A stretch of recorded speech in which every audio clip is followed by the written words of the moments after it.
내가 제보를 한번 해볼까 그럴 생각이 별로 없으신 것 같아요. 그러니까 한번 해봤으면 좋겠다 그런 생각이 듭니다. 감히 열심히 들으라고 못 들어가서 그렇습니까? 블로그가 어디로 어디로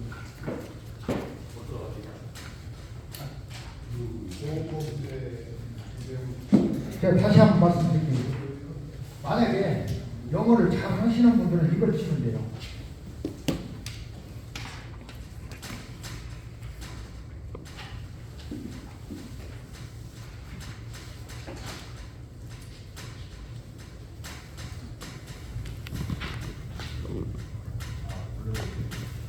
이거 치기 싫다 그러면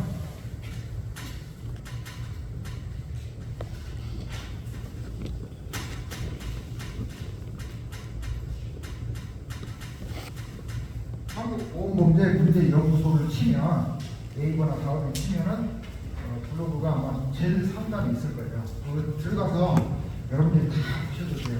거기 들어간다 해서 돈 받는 것도 아니고 뭐 이상한 사이트로 들어가는 것도 아니고 그러니까 열심히 가서 여러분들 지식으로 만드시면 됩니다.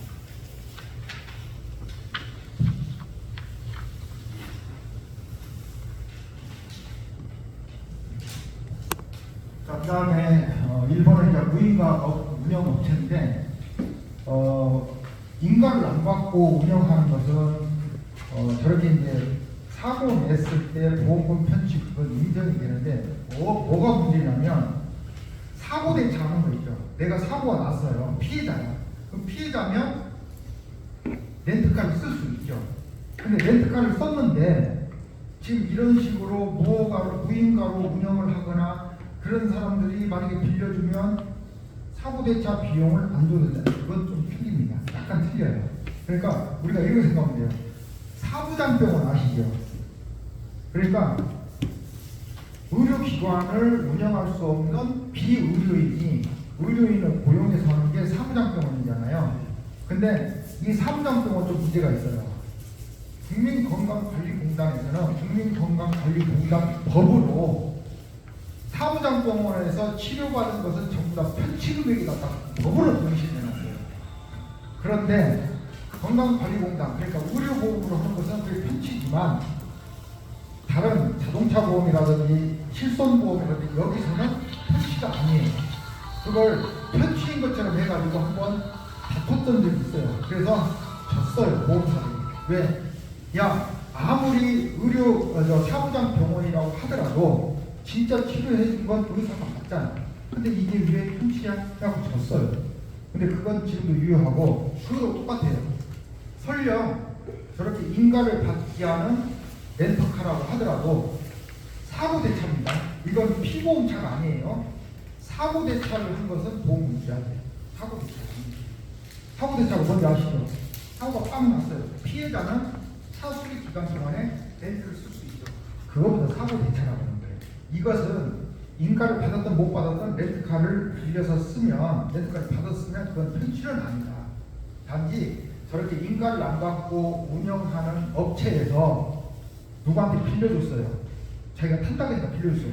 그런데 이 사람이 가만히 보니까 다른 업체 운영하는 게 그런 것은 사고 났을 때 전부 편취가 되지만 사고 대차하고 틀리다.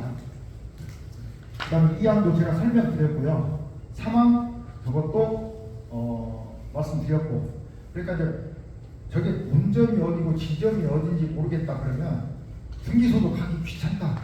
그러면 물론 이제 탐정을 하면 안 되겠지만 저 같은 경우는 어떻게 하냐 인터넷 등기소를 깔아가지고 여기서 확인을 해요. 여기서 렌트카 상호를 딱 넣고 하면은 거기 본점이 딱 나와요. 근데 본점이 서울인데 어디 경남 진주에서 막 이러고 돌아다닌다든지 그러면은 지점 라인 가능성이 많죠. 아까처럼 그렇게 위법적으로 운영하는 렌트카일 가능성이 크잖아요. 그래서 그렇게 보면 됩니다. 그 다음에 사고 발생 시 1차인 바꿔치기. 저건 뭐냐면 여러분들이 렌트를 쓰다가 여러분들이 렌트카 사무실에서 빌릴 때 그렇지 않으면 공유차를 빌려서 쓸 때는 일반적인 렌트카는 임차인이고요. 경우에 따라서 제2 임차인이 있어요. 만약에 제2 임차인이 두 개가 안 된다 그러면 렌트카는 임차인만이 운전을 해야 돼요. 임차인만이.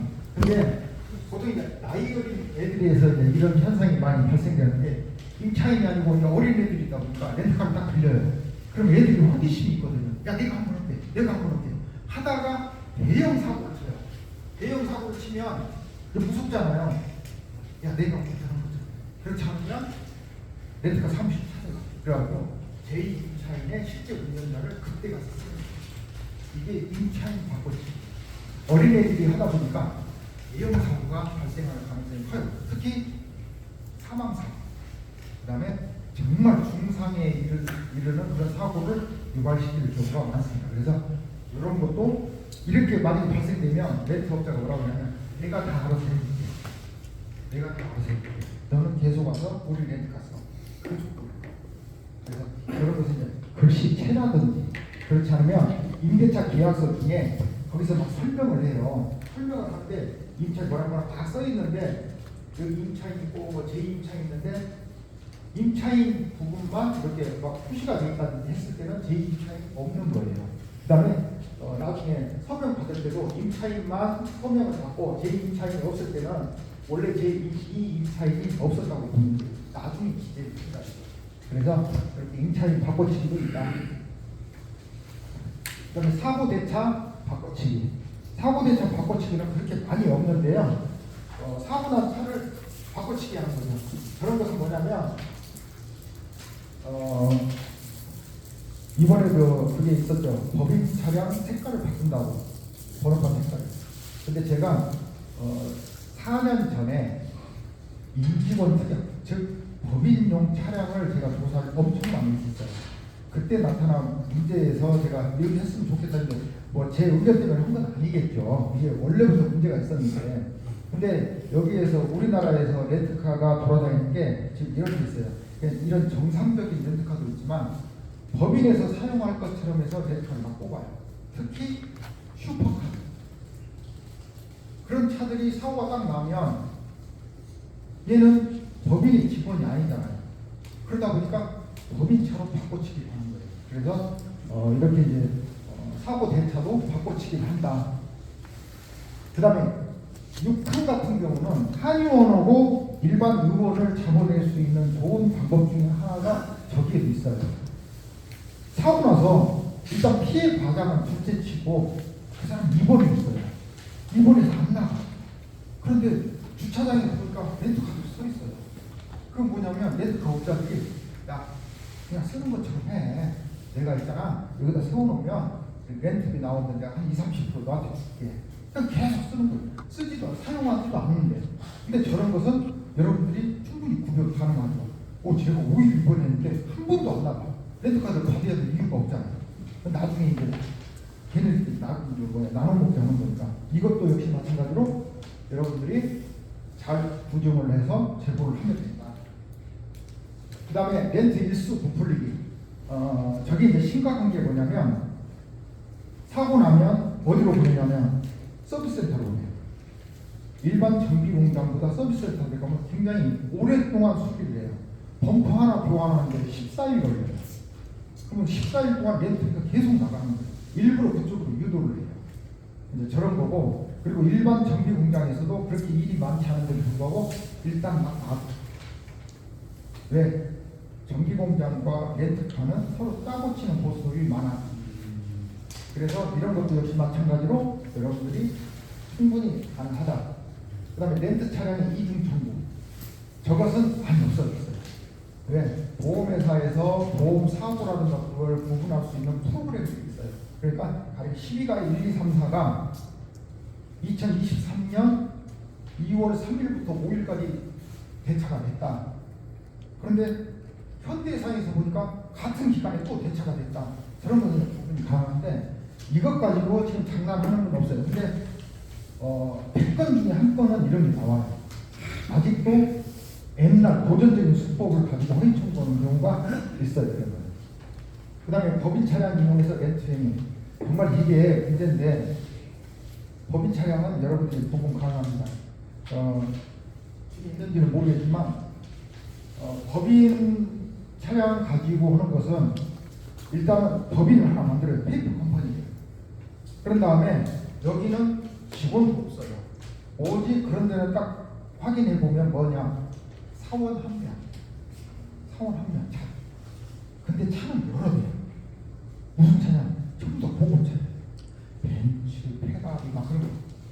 그 다음에 폐업된 법인을 또 이용을 해요. 그래서 이 사람들이 렌트를 많이 뽑아. 그런 다음에 대여를 해요. 근데 저는 이거 하면서 이런 생각을 했어요. 왜 저렇게 벤츠 S350을 렌트를 할 정도 되면 능력도 되는데 왜 저런 차를 이용하지? 라고 생각을 했었어요. 근데 우리나라에 의외로 자기의 소득을 숨기기 위해서 그런 사람들이 많아요. 그 사람들이 많은 데가 어디냐? 가산 디지털 단지에 가면 정말 많아요. 근데 저런 차 가지고 만약 법인 차량을 렌트를 해준다. 그러면 여기에서 난 사고는 전부 다 편취금이 돼요. 그리고 일단 법인에서는 고급차를 안 쓰죠. 그잖아요. 법인 목적을 위해서 쓰는데 영업을 위해서 타고 다니는데 그런 페라리, 맥랄렌, 람보르기니 그걸 살 리가 없잖아요. 그래서 법인 차량을 이용해서 렌트를 하는 경우가 망망입니다. 경기도 광주 쪽에, 그 다음에 서울 쪽에 그런 데가 많다. 보시면 되고요. 그 다음에 자가용 차량의 렌트행. 역시 이것은 천안, 평택 그쪽을 중심으로 해서 경기도 이남 지역 이런 데서 굉장히 많다. 보시면 됩니다. 이런 것도 역시 마찬가지예요. 자가용 차량의 렌트행위. 이것도 저거 빌려줬네? 아니 이렇게 해서 자기가 운전하고 다니네? 그랬을 때 돈을 주고 받았다는 거. 그렇지 않으면 적발 어렵죠. 그래서 돈 주고 받는 행위가 정말 필요하다. 9번도 역시 마찬가지입니다. 그래서 이렇게 좀 구분하기가 좀 어려운데 조금만 신경 쓰면 된다. 그 다음에 렌트 사용 안 하면서 보험 청구. 렌트를 사용한 것처럼 청구를 하는 거죠. 저 이제 렌트업자하고 이제 서로 결탁이 되는 건데 보험사보다 교통비를 더 많이 주는 거예요. 야, 내가 너 있잖아 렌트한 것처럼 하면 보험사에서 하루에 교통비가 한 3만 원 나올 건데 내가 7만 원 줄게. 이제 그렇게 하는 거죠. 그래도 렌트업자 입장에는 남으니까. 그 다음에 고객에게 사업소 입고를 유도를 합니다. 야, 그쪽으로 해. 왜? 그러면 렌트업자는 그 기간만큼 렌트비를 더 받으니까 그렇게 하는 거죠. 그 다음에 렌트 불러주면 렌트카의 15에서 20% 리베이트 지급. 근데 이제 카센터나 공업사나 현장 출동 직원들이 이런 거 많이 하는데 리베이트 지급만 가지고는 편취라고 보기는 어렵죠. 그렇지만 저런 행위도 있다. 그다음에 과실에 따라 렌트카 바꿔치기, 번호판 바꿔치기고, 그 다음에 여기서는 지금 안 나왔는데 뭐가 또 있냐면 주로 그때 제가 지금 기소됐다는 거 2020년 12월에 기소됐다는 거 그 이후에 렌트카들이 많이 바뀌었어요. 그 전에는 무조건 면허만 있으면 렌트를 무조건 해줬어요. 그런데 야 이거 하면 걸리네? 라고 해서 지금 어떻게 바뀌었냐면 만 21세 미만 안 되거나 만 26세 미만한테는 안 빌려주겠다라고 지네들이 딱 해놨어요. 그런데 그 어린애들한테 안 빌려주면 얘네들이 돈이 안 되잖아요. 빌려줘요. 근데 사고 날 때부터 이거 완전히 사고 딱 나잖아요. 그러면 자기들이 피해자가 됐던 과실이 조금이라도 있으면 피해자니까 사고 대처를 해야 되잖아요. 근데 자기들이 임대 조건에 만 21세 미만자, 만 26세 미만자한테는 안 빌려주겠다 했으니까 잘못하면 자기 사고에 걸려요. 자기 과실에. 그러면 어떻게 하냐면 야, 네 부모 신분증 보내. 네 형 신분증 보내. 아는 사람 신분증 보내. 갖고 그 신분증을 받아가지고 마치 그 사람이 사용하는 것처럼 해서 얘한테 사고 대처를 해주는 게 있어요. 이번에 처음 발견됐어요. 그래서 이런 것도 역시 마찬가지로 렌트카에서 한번 들여다볼 필요가 있다. 그런 것을 이제 구분하기 위해서는 그러겠죠. 임대차 계약서에 어떻게 조건이 있는지, 만 21세 이상인지, 만 26세 이상인지, 거기서 빌려간 애들이 젊은 애인지, 그 나이에 맞는 사람인지. 근데 걔네들 제가 나중에 카카오톡 같은 데 가서 들여다보니까 말도 못해요 진짜. 그 부모는 그 신분증이 얘네들한테 전달이 돼갖고 어디에 사용되는지도 몰라요. 얘네들이 그 신분증을 받아다가 또 어디다 팔아먹겠어요. 그래놓고 야 너 보험 안 되는데 내가 이렇게 되는 것처럼 했으니까 너 돈 얼마 갖고 와. 돈 없어요? 집에까지 찾아가요. 돈 받아내려고. 그 다음에 이건 아니지만 간혹 가다가 렌트카를 빌려가지고 거기에서 마약을 하는 친구들이 있어요. 마약을 하다 보니까 거기에 자기가 차량 반납하면서 이 맛이 가가지고 주사기도 그냥 놓고 내리는 사람 있고 마약을 그냥 놓고 내리는 사람도 있어요. 그래서 이런 것은 보험범죄와는 관련이 없지만 그런 것도 있다. 그래서 제가 한 번 그랬어요. 실제로 제가 마약 주사기를 발견했습니다. 그래서 그런 것은 누가 임차했는지 금방 확인되잖아요. 말을 했어요. 이거 가서 시약검사하면 바로 나올 것 같은데 일 바꿔. 그래서 그냥 넘어가. 재밌어요? 네. 정리가 돼요? 네. 내가 너무 빨리 말하는 거 아니에요? 구경합니다. 여러분들은 보험사에서 보험 전문으로 조사하는 사람보다 더 훌륭한 분들이에요. 진짜 아까 전에 그 렌트카 부분 내가 간단히 설명하고 넘어가는 거 있잖아요. 그걸 그 사람들 모아놓고 5번을 이야기했어요. 몰라요. 그게 관심 아닌가 생각해요. 관심.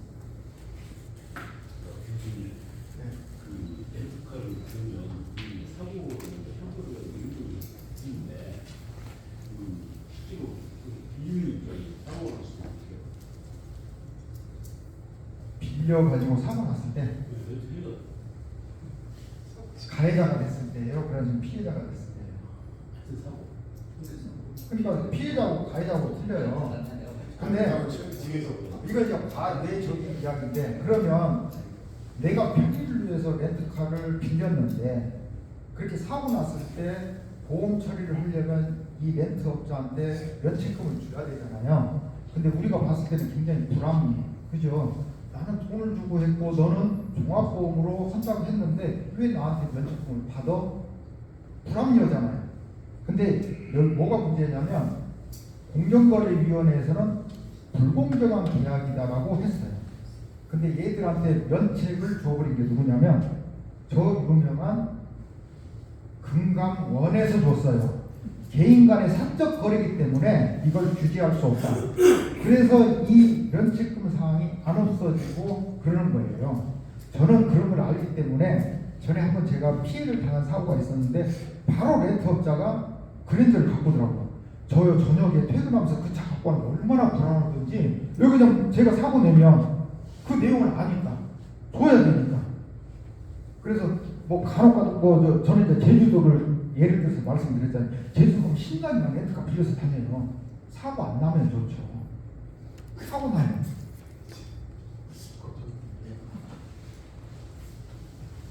그래서 제가 이제 블로그를 매일 보는 제주경찰청 경찰관이 있었어요. 제주도가 심각하니까 자기가 거기다 칼럼을 한번 써서 보내겠다. 실제 써서 보냈어요. 그럼 변했냐? 안 변했어요. 그리고 이제 여러분들이 혹시 이제 보험범죄와 접해서 조사를 하거나 그렇다면 꼭 보험범죄가 아니라도 여러분들이 실생활 중에서 내가 이거에 이런 일이 있는데 이게 정당할까? 이걸 어떻게 해야 될까? 이게 위법한 상황일까 했을 때는 여러분들 변호사들 많이 찾아가시죠. 제가 근데 다 그런 건 아니지만 변호사도 공부해서 자격증 따는 사람에 불과해요. 근데 그 사람이 우리보다 판결이라든가 판례 그런 것을 잘 검색할 수밖에 없는 그 위치에 있기 때문에 그런 거지 변호사가 하는 말이 100% 맞다? 아니에요. 여러분들이 오히려 정말 좋은 것은 뭐냐면 여러분들이 궁금한 사항이 있으면 국민신문고나 그러면 해당 부처에다가 직접 질의를 하세요. 그러면 해당 부처에서 답변이 와요. 2주 내에 답변을 하게 돼 있어요. 그러면 그게 변호사의 의견보다 그 의견이 더 판사들이 좋아져요. 아시죠? 제가 아마 이 말하면 변호사들은 저한테 뭐라 하겠죠. 그렇지만 변호사보다 그런 거기서 받는 답변이 더 확실한 증거 능력을 갖는다. 그렇게 보시면 됩니다. 하다 보니까 금방 또 50분 다 됐어요. 그러면 여기서 10분 동안만 쉬었다가 마지막 시간을 갖도록 하겠습니다.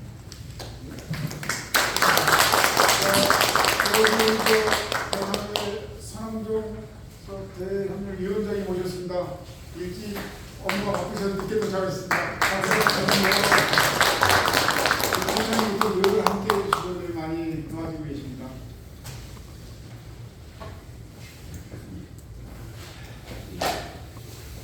멀리 또 부산에서 오신 우리 박상기 이사님도 계시는데요.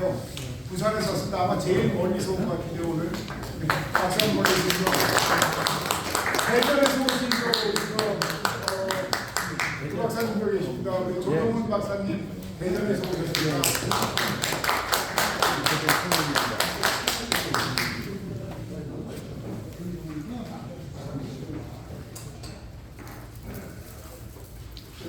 좀 소개 못해드린 분들은 끝나고 잠깐 소개해드리도록 하겠습니다.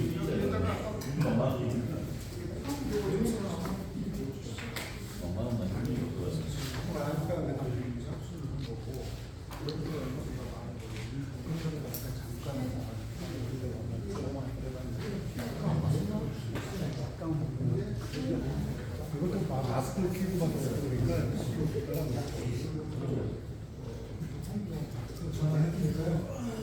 심지어 5년 전에 그 중도 관련된 단체가 그 중에 중도를 사서 거기에 최종